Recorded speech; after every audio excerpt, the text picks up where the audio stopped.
So I got all the supports up except for I need to make one more. And then I started working on the boards.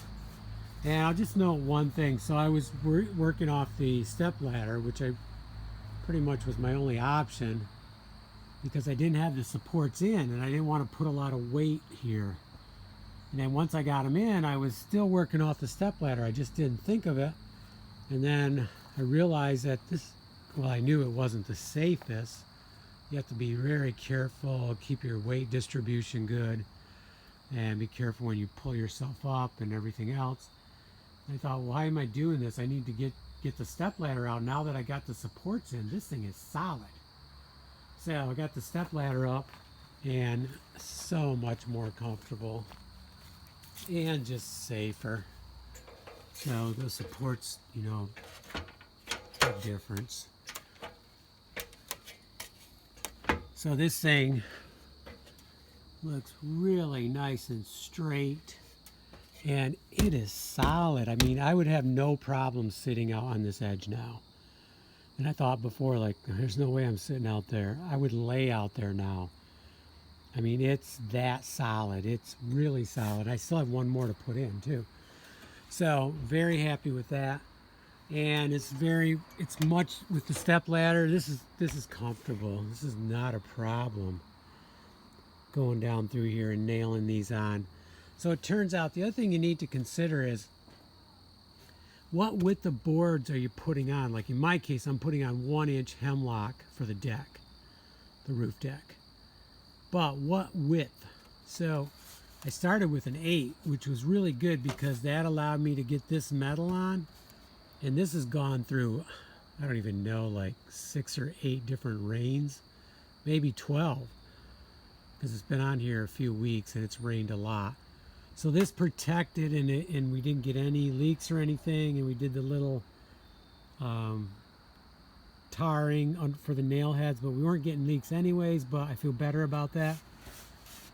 So what width? So since the 8 was already there, it turns out if I do two 6s, that'll bring me out to about here, and then 2 8s, and that'll give me some overlap here, about 1.5 to 2 inches.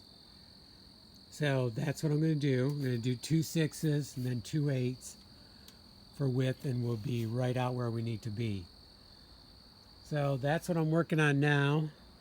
And it's going to take a little time, but not a lot. I mean, it's going well.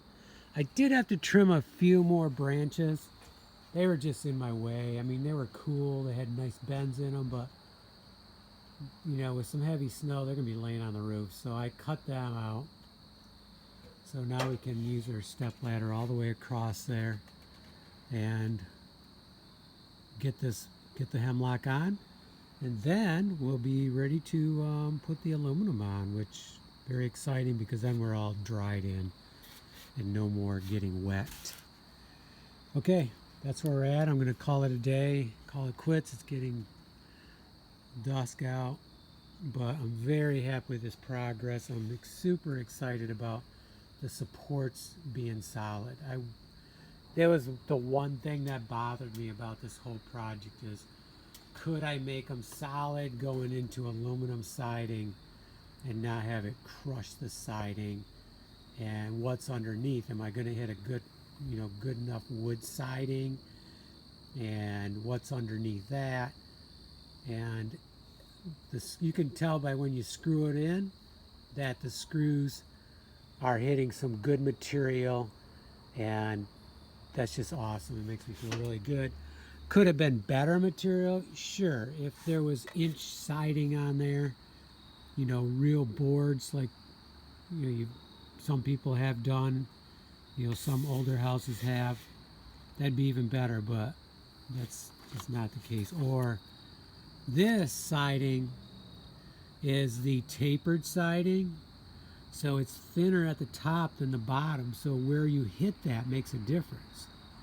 And the top screws down there were hitting the thick part, so that's really good. Okay, enough said. We're moving along really good on this side. And what's extra exciting about this is we have two other parts that are ready for the rafters. So that's awesome. This is definitely going to increase the speed of the progress. I'm not rebuilding stuff. Now it's all build. Okay, let's call it a night.